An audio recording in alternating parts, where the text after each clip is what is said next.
is Dr. Andrea DiNardo, and I'm here with a business owner. Can you please tell me your full name and the business that you're working with?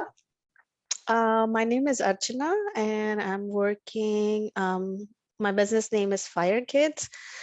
Yeah, so I promote local Windsor events, and which kids can enjoy, and parents who have little kids and are looking for options to keep them active. So I share them on my Instagram page. Well, that's incredible, Arc. And Arc and I, this is our second session working together. I was hired by WETech to be a growth coach, and specifically in mental resiliency training. And as you can see, what behind me, psychology is, I have a Ph.D. in psychology, and Arc and I have been talking about this. I turned to thriving under pressure. I've been an entrepreneur since 2000. I was a psychologist for 18 years and retired my practice, and now teach full time. So I work with Adam Castle and Yvonne Pilon and Susie Kestra at WETech, and I have the blessing of working with Archana, and ARC for short. And the question is, how do you stay in a business when you don't see immediate results? And you first came to WETech and you specifically said mental resiliency. There are a number of growth coaches, I specifically mental resiliency, and you made two things that you wanted to work on. Can you remember what those two things were? I think patience. Yeah, Yes. patience, so important in entrepreneurship. And then the second one?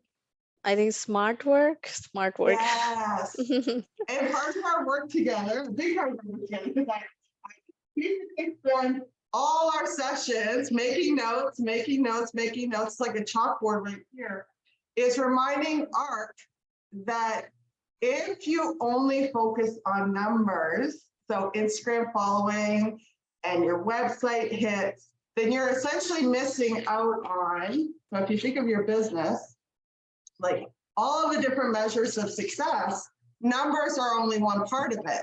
And so in our first session, we talked about your goal in working with kids was motivated by who? Who was it motivated by? I have a 7-year-old, and yeah, he inspires me, and I've had troubles finding things for him, and I thought I could make a difference by sharing what I know. And so that's my small space on the internet. And it's a huge space, because when you measure it is a huge space. I do all my people research before we work together. I mean, and we also talked about the fact that it's fire kids. So we want to fire them up. And essentially all of us need more play.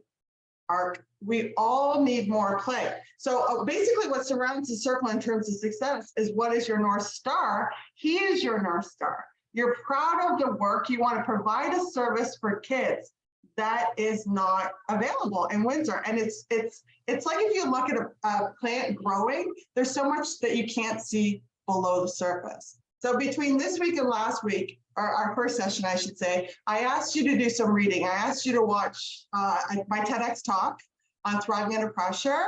And then I also asked you to dig deep into thriving under pressure in entrepreneurship, which is also in the latest issue of the Drive, with permission from WETech. I'll make sure you get a copy of this too. It's the article that you see on the WETech blog. So what was the two things that hit you from the thriving under pressure? In entrepreneurship, mental resiliency, and I love how you said it, Arc, that these are the things we all need to be reminded of daily, because we want to stay in the game long term. Your son's 7 now. How old is he now? 8? Is he still?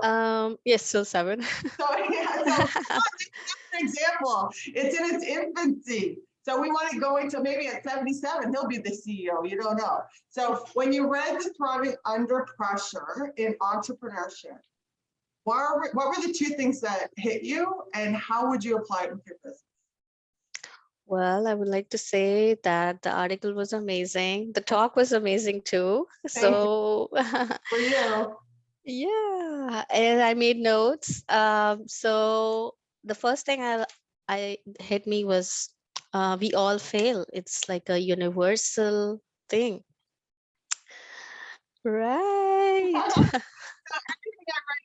Just as you're talking about right now, we are so human. Think about you as an engineer coming into Canada and what you're doing. In order to do your job well, it means you're pushing yourself. So yes, we all fail. And that takes the shame away from it, doesn't it?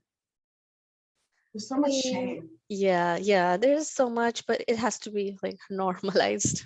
Yes, it has to be normalized. So when you want your kids, you don't want them just to play it. You make the zone safe, but you want them to grow. And so when you read that, what are some other takeaways within even that concept that we all fail? Well, the second one was control just what you can and let go and surrender. So we all want to control everything. We want to be on top of everything, and it's just that it's too much. And It's too much, and it's the concept of perfectionism. And I know this as a writer myself too, Arc, that when I first started writing for The Drive, I've been writing for them for 4 years. And then when Adam asked me to encapsulate all the work that I'm doing with entrepreneurs in that blog post, 4 years ago, I would have done 50 versions of that, like no joke, because you can edit this, you can edit this, you can edit this. And then now I do it 4 hours before it's due. And that's just one and done. And you just have to trust it. And so buried in that article is that you do what you can, so that when we all fail, and then the part about control, where do you find yourself trying to have so much control in your business as Firekids that you stop having fun? like sometimes we get obsessed with, oh no, oh, I have to do that. I have to create content. Oh, I have to do a whole bunch of things, but it's And who not. told you that? I mean, where's that voice come from? I can relate as a blogger myself, because right now I was saying to my students the other day, I'm also a psychology professor, I was looking for my motivation under the desk. I was looking for my motivation behind the cover. Like I couldn't find my motivation. And then back to that idea of control. When you look up at Art, when I look at you right now, you're my motivation. Thank you. It's true. It's in the moment motivation, just like your 7-year-old. So that idea that it has to be about numbers, that idea that you have to create content, that idea that you have to do it, the moment that even those words, you have to do it, is the moment that you're in a place of like fear producing instead of fun producing. Right. Yeah. And I believe like we need constant. I mean, it's common to um lose those things or forget those Yes. things Oh my every day. God. Yes. Right. We Like need, even like we talked about with your son, that part of the play for him is not formal play. It's correct. informal play. So similar with creating content, it's when that idea hits you. So full disclosure, this is the first time I have recorded a Zoom. Usually if I have, Arc being in the moment, usually if I were to involve a client in recording, it would be with my phone, it would just be a 2-second. And Arc said to me, well, there's a recording function on Zoom. And I said, listen, I don't want you to do this unless you feel comfortable. And then what'd you say, Arc, about when the opportunity hits? I said, let's do it. Let's get uncomfortable. Let's do it. That's where we grow. And we'll sign off right now, because now we're going to have our private session together, because that's where we dig even deeper. And as Arc knows, I'm a trained psychologist, but this work is not in any way counseling or therapy. It is 100% training and development. I retired my practice in 2018 because Arc, my mission is to bring more fun to the world. My mission is to reach as many people as I can. And through you, I get to reach all those fire kids. So You will. I am. You never know. I may drop in on one of the sessions. So I'm gonna hit the stop recording button, and we'll say goodbye to everybody right now so that we can dig deep. So thank you for letting me share this little bit of our work together, which is really big. I'm honored. Thank you. Thank you to you. Okay, see you privately in a few minutes.